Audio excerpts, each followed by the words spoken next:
Hey, hey, hey, I am Brianna Harmon, and this is the Millennial Mommies Club, an original podcast dedicated to all of the millennial mommies out there killing the game.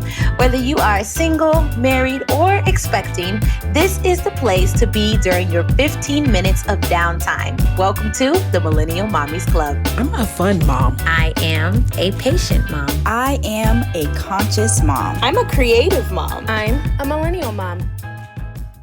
What's up, mamas, and welcome back to another episode of the Millennial Mommies Club on Ebony Covering Black America Podcast Network. Now, on the motherhood journey, sometimes there are some situations where our children may be affected in ways that we don't know what happened.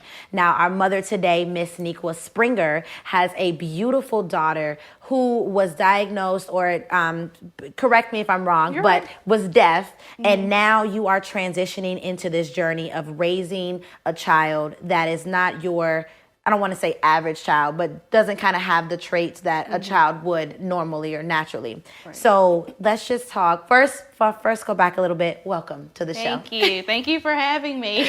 Yes, I'm so super excited. Yeah, and I feel like this topic and journey is something that we, me specifically, have not had to endure and may not know the challenges that you've had to face. So I want to just start right off with your motherhood journey, finding out that you were pregnant. Walk me through what that felt like for you and your husband. Disclaimer, can we get real and raw? Yes, please. Okay. Please.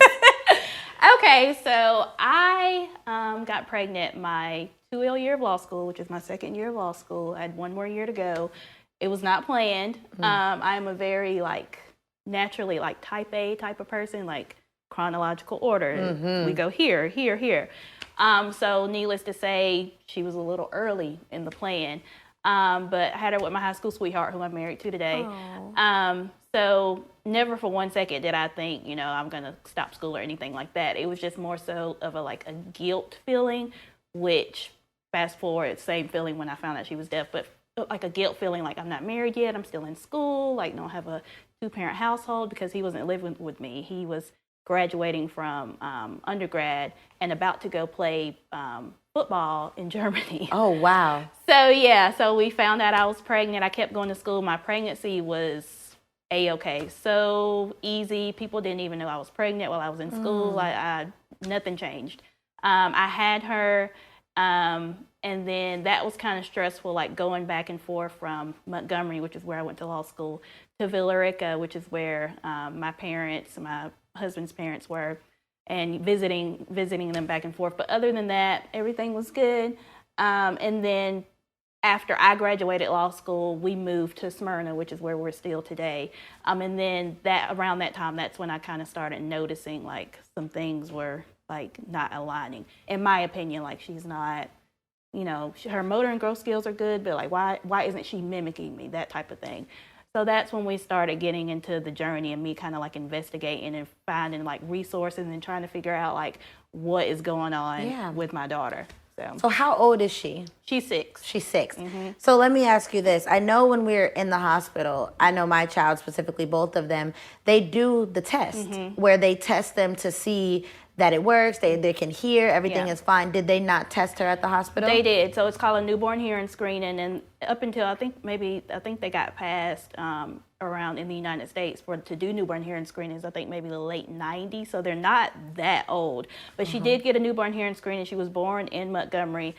When she was in the hospital, I remember she passed the right, failed the left, and just candidly, as a mom, you're just having your kid, I don't even really, when I think back, because I thought about it many times, I didn't even really grasp that they were testing for her hearing. Because, when you have your baby, they do so many things. They do so many things, and you just think, my baby's perfect. We have no hearing loss in our family. So it didn't even, hit me.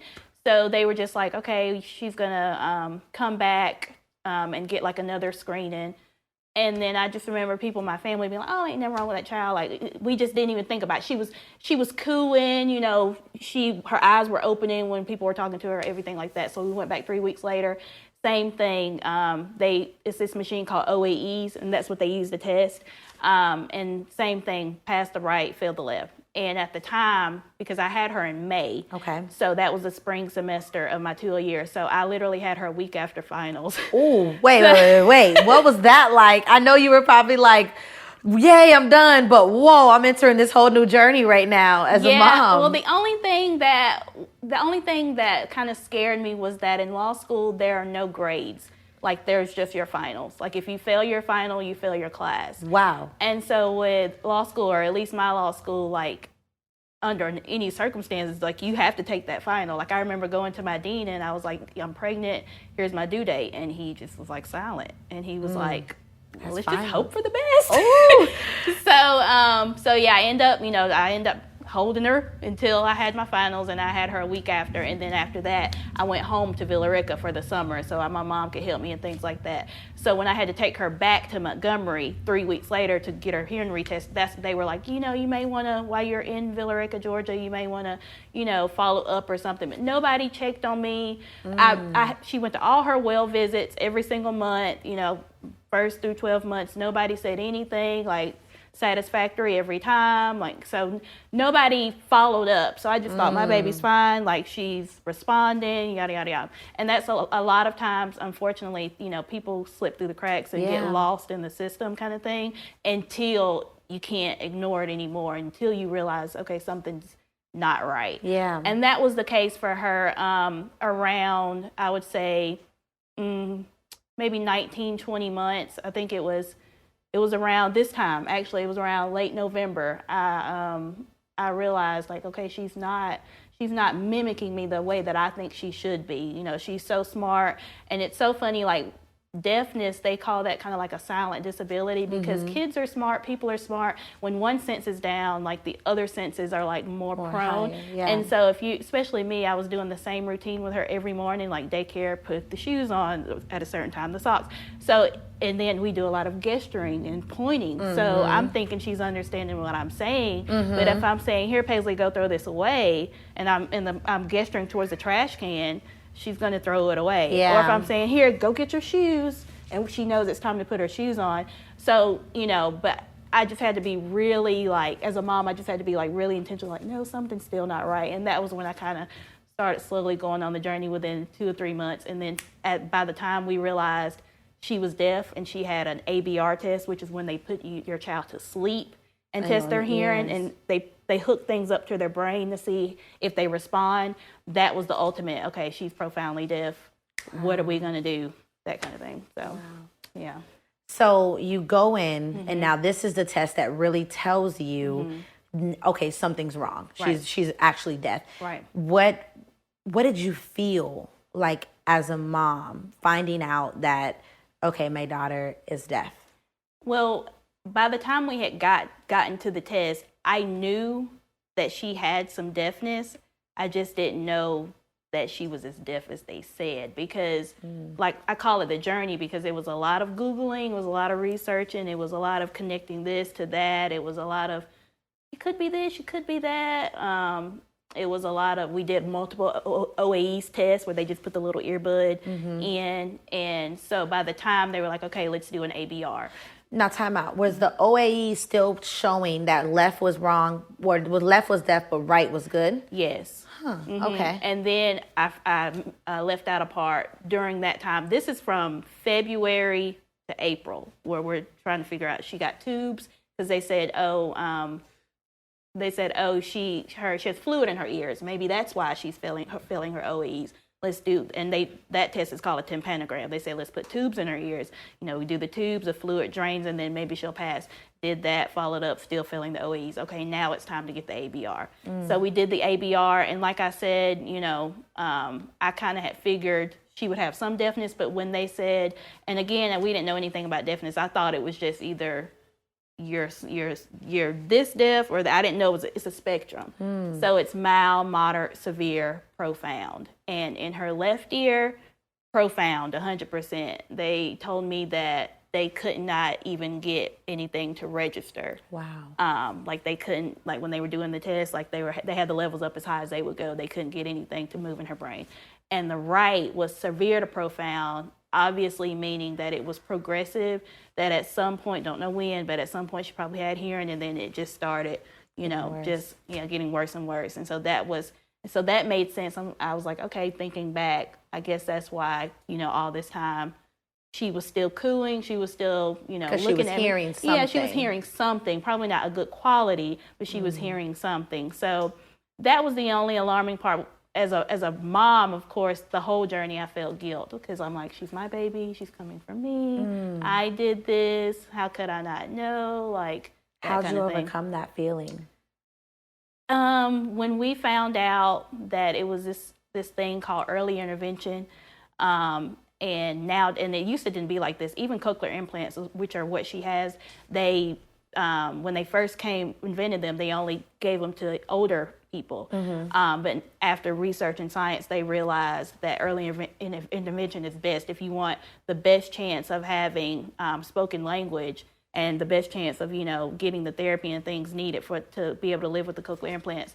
0 to 3 is the best chance. So we did the ABR 4 days before her second birthday.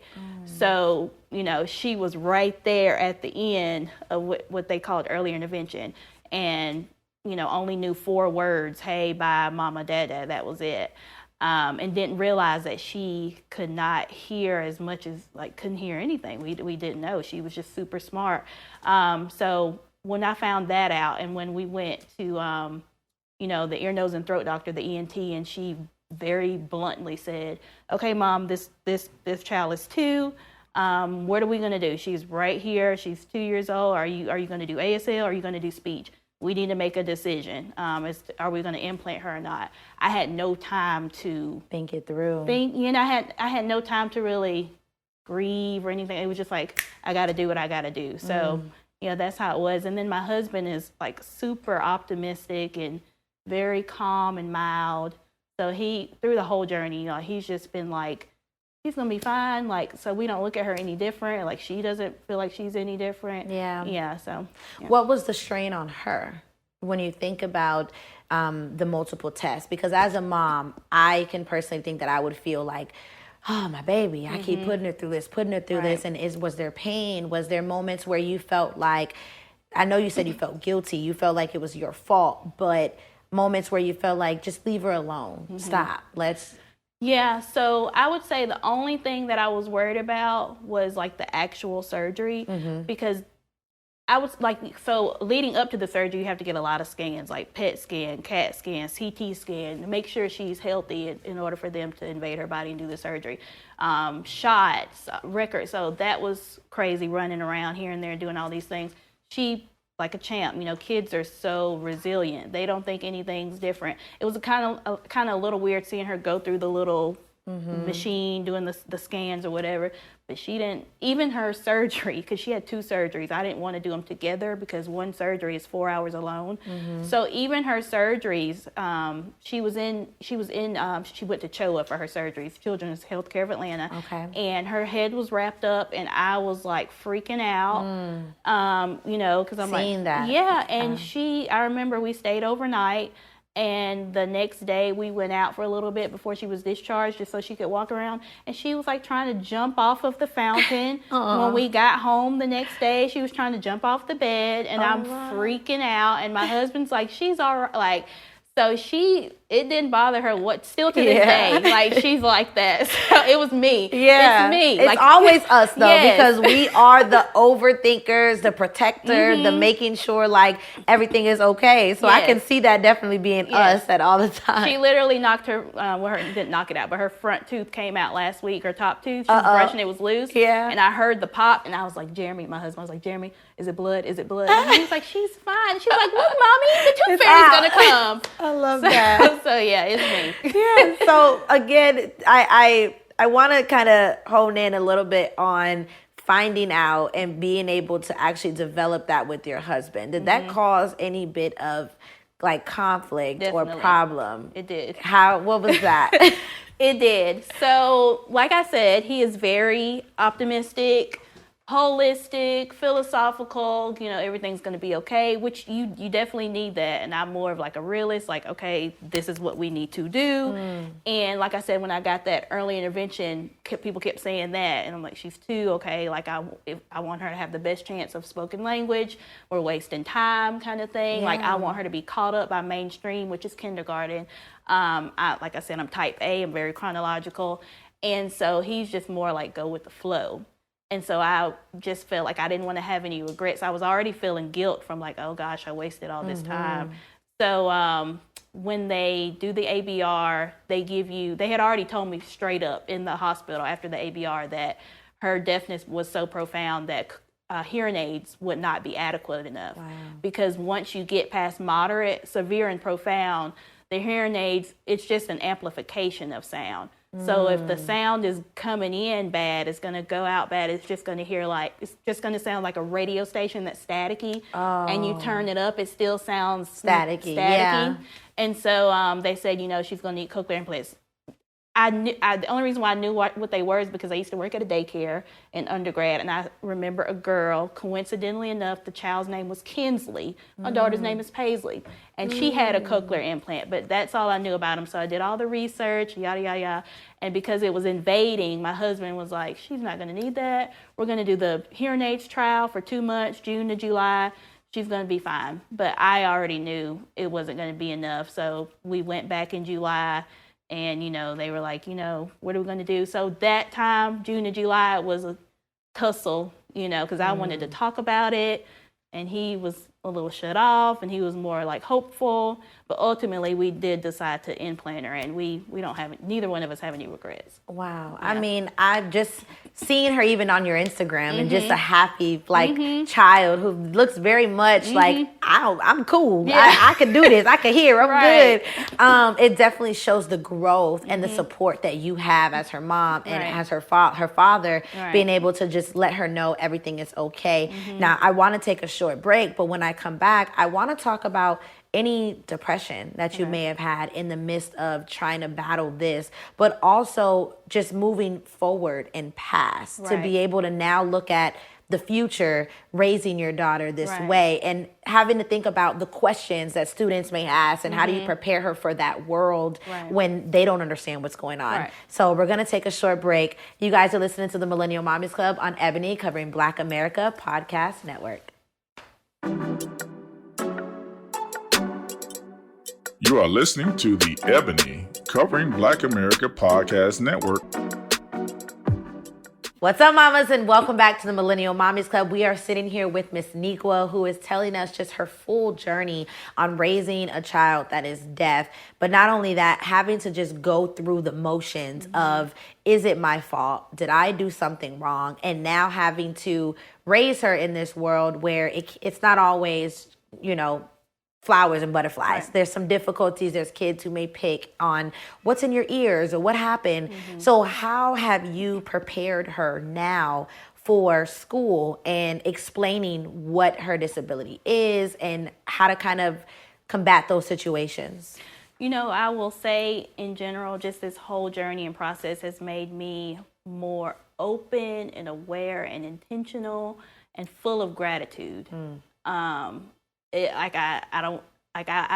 start crying when I think about it, because just having, as moms or as parents, we try to, say that we're going to be intentional in the moment, have gratitude. But when something happens to your child and you see it and you're going through it and it's something that you've never experienced before, no one in your family can tell you about it, you have no choice but to be grateful for the teeny tiny little small things. So just the fact that she is who she is, she's doing what she does. Like, I take so much pride, my husband and I, we take so much pride in, making sure that she knows she is awesome, that she can do anything. So I give so much credit to my husband, because neither him nor I really grew up with, parents just instilling like affirmations and all. But as adults, like, we see how important that is. So with a child especially, who inevitably is going to get asked at the very least what's in your ears, hasn't happened yet, but may get picked on as she's older. We want her to be, as well equipped as possible. So we do so many intentional things, with her every single night. She, even before she could talk, and even before, I even knew the cochlear implants were working, I would say to her, I am beautiful, I am smart, I am kind, I am intelligent, I am Paisley Springer, and her dad added All-American. So she does that every single night. Like, she has to be tucked in. I have to say my affirmations. So we do that.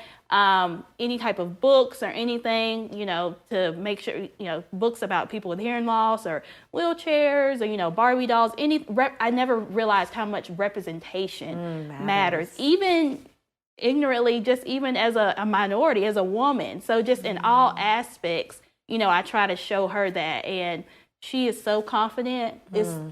Her confidence, like, makes me want to be more confident, makes me, like, want to wear my natural hair, like all these things. And because the school that she started out at is called Atlanta Speech School. It's here in Atlanta, and it's a school for the deaf. And I can't even, they're like the Chick-fil-A of schools, I swear. If she could stay there, she could stay there like all her life, but they age out at kindergarten. But it's just amazing. It's a private school. It was very costly, but what they did, how they cultivated just the environment, and like how they taught their kids to, just be proud of who you are, how to articulate yourself. We take so much pride in that. Like, I always have her in some extracurricular activity, because I knew, that's going to help with her confidence. Because when she first started, we first started a journey with her cochlear implants, and she's an only child too, so that was a thing. Didn't want to play with anybody. Super shut off. If you're like trying to figure out what people are saying, you're not understanding, like, you're going to be shut off.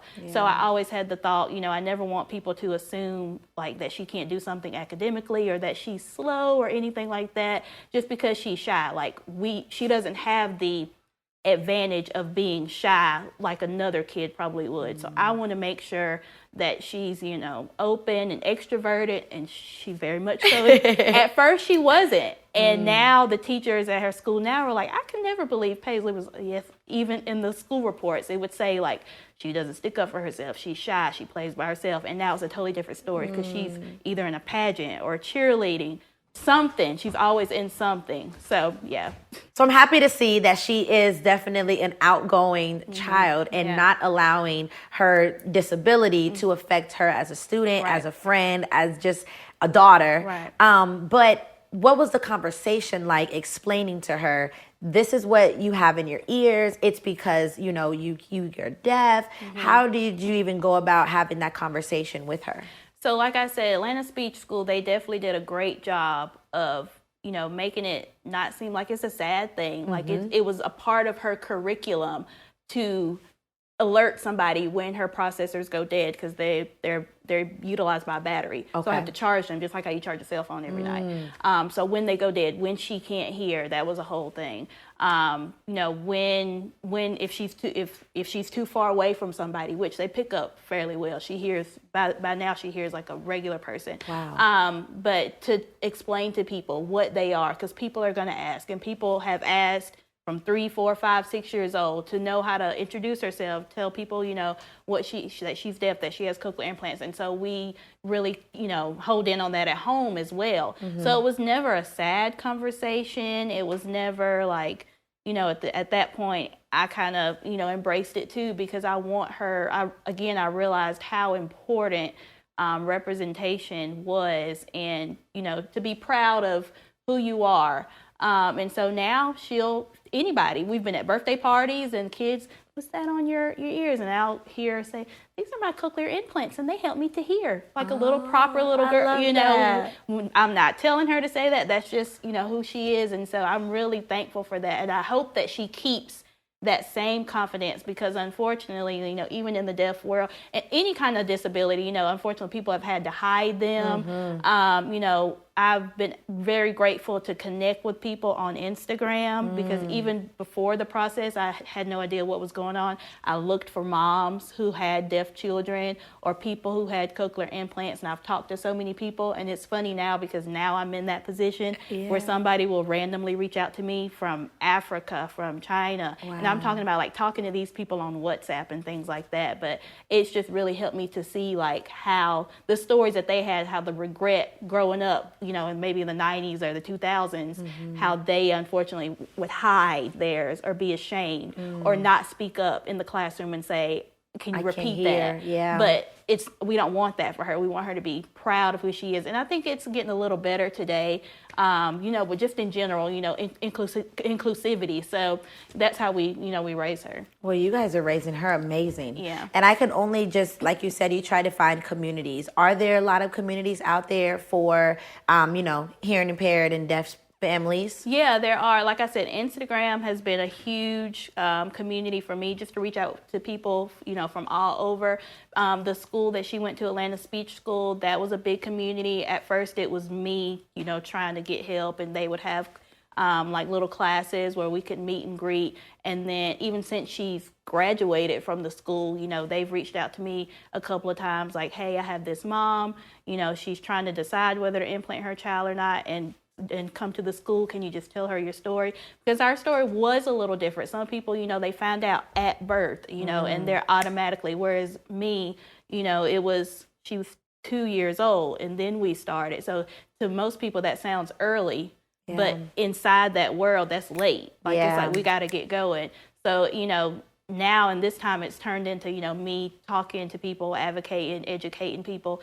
I've had moms ask the same questions like, well, I don't know if I need to implant my child. What are people going to say about her? The people are going to pick on her. She's going to have a hard life. So I just think, me sharing Paisley's journey and how we deal with it and how she's a normal, quote unquote, child, because I was looking for that, when I was deciding whether to implant. Is she going to be able to do gymnastics? Is she going to, she going to be able to do the things that I liked to do when I was younger? And I would go and Google and go on Instagram and find other kids and do research. And so that's why I make sure that I share everything that she does, because people will randomly reach out to me and be like, oh my gosh, like, she's doing this, she's doing that. Yeah. She's academically, like, caught up, all these things. So. I mean, we caught wind of you. And we definitely were like, hey, we need this mama on here, because I'm watching your story through Instagram and just seeing it. And I'm like, you're a boss. Not only that, you're raising a queen who is proud and not ashamed of her disability. Right. So I needed to have you on here to share that story for the moms who may be questioning or wondering, let alone trying to navigate the next steps with their children on the disability. Right. And my kids don't have one, so I can't speak from that perspective. Right. But to know that you're doing it so beautifully, and just, girl, you a rock star. Oh, thank you. Now she's transitioned to actual public school. Mm-hmm. Are there any anything that they do there at the public school to kind of help navigate them through this? Any services that they offer? Yes. So she transitioned last year as a kindergartner. Now she's in first grade, 6 years old. It's different for every child with any type of, and it's so funny. Sometimes I say disability, sometimes I say ability. Going back to my husband, like, it's nothing. Just because disability has a negative connotation, most people say. So we want her to believe that she can do anything. I love that. But so in all public schools, they have services, for all special education services for all kids, whether it's autism or something academic or something, blindness or deafness or anything like that. And it depends, like, specifically on the child, how much they need extra help and service they need. So they, each child has a specific individual education plan, an IEP. And so we have these meetings, and and Atlanta Speech was really great about making sure her testing and everything was up to date. So that by the time she went to public school, they had this, and we do these tests and everything every year just to make sure that her plan and the teachers and the parents are on one accord, what her goals are, things like that. So Paisley specifically, she amazingly has caught up. She's great. And when we started at Atlanta Speech School, I didn't realize how behind my baby was hearing wise, which turns over, with academics. But she's a smart kid, so she caught up, was able to be caught up by kindergarten. But she's in a main classroom with normal hearing kids the whole day with all of her subjects. The only subject that she receives extra help on is reading this year. Okay. So for a period of 30 minutes, she goes to her deaf, hard of hearing teacher, and she just gets a redo of whatever they did in reading, previously in the day. And then she does speech I think at public school, I think maybe one day a week. At Atlanta Speech School, it was every day. And then even when she was younger, before COVID, it was Mommy and Me, so I would go in there as well. So I was much more interactive at Atlanta Speech School than I am at public school. But it's like now she doesn't need me because she knows how to change her cochlear implants. Like they don't even change them for her anymore. Like she's very independent, and that's a lot for a child to like the parts are to be able to put everything together, put them on her head, like be responsible, not lose the parts, because one cochlear implant is $10,000. So, whoa. Yes. Whoa. So thank God for insurance. Yes. But, you know, to be responsible, like not lose them on the playground, like, so she just inspires me how responsible she is. I want to meet Miss Paisley because she is just amazing. Which transitions into now you have a whole Paisley and Co. Yeah. Tell me about where that generated from and how it's doing right now. Yeah.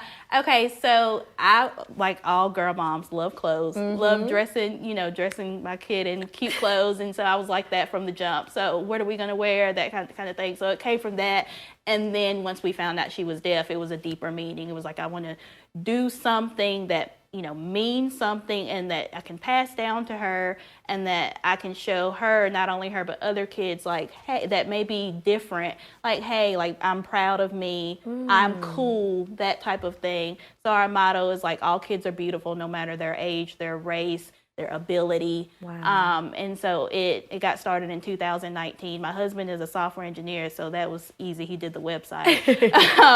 Paisley was a model. I got a couple of other kid models from my hometown in Villa Rica. Like one little girl has autism, you know, white kids, black kids, just, you know, literally diversity and inclusion is what we stand for. And again, not really so much about the money. It's not really so much about the clothes. It's the deeper meaning to show kids, you know, that I am beautiful, like I am deserving, like all of these things. So for that reason, like I will never like give it up. It'll always be something that, you know, she will have, and it's been doing great. Like even when I don't even think about it, like somebody's like, you have that store, that e-commerce store, Paisley and Company. I'm like, yeah, I did. So I try to get real life kid models to like model the clothes. So yeah, I love that because like you said before, inclusivity is huge. Representation is huge. Letting our children with an ability see that it's okay. Right. And you are still normal. Right. You are still just like everybody else. Just have a little bit more support that you may need in certain areas.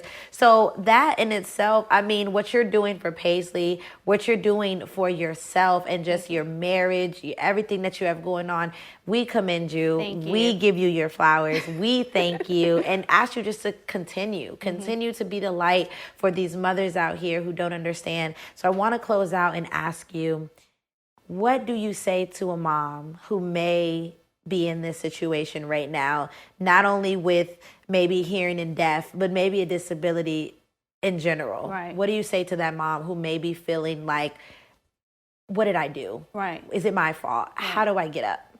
I would say first things first, take a second, take a minute, stop and breathe.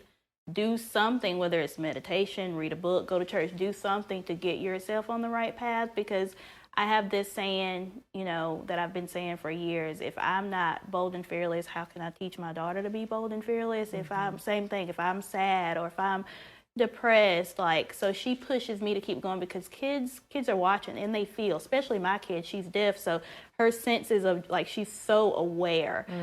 So after that, like, once you, and it's like, it's not just a one-stop shop, it's continuous. So continue to work on yourself, and that alone is going to transpire into your child and help your child. Then after that, then you do the real groundwork. If you don't know anything about your child's ability, like, then you go out and you ask questions. You don't just rely on one doctor or one therapist. Like, don't rely on them to turn in the paperwork. I was calling, hey, this isn't faxed yet.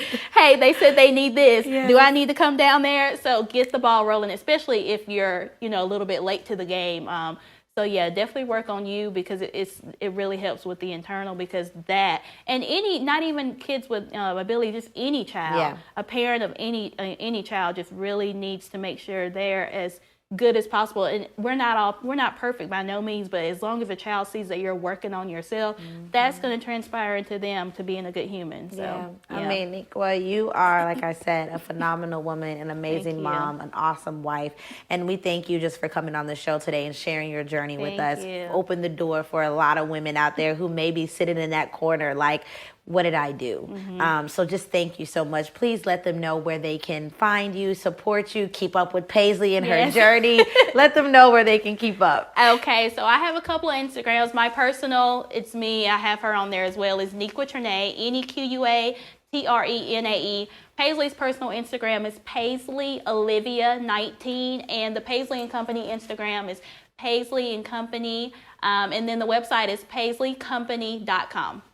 Girl, give them all the list. Let them know where to find us and keep up. But again, I want to just thank you so much for being on the show with us today. And mamas, like I tell you all each and every week, our journeys are different. But one thing that we have in common and one thing that we have to connect with each other on is just supporting each other through everything that we're doing through this motherhood journey. So thank you guys again for listening to another episode of the Millennial Mommies Club on Ebony, covering Black America Podcast Network.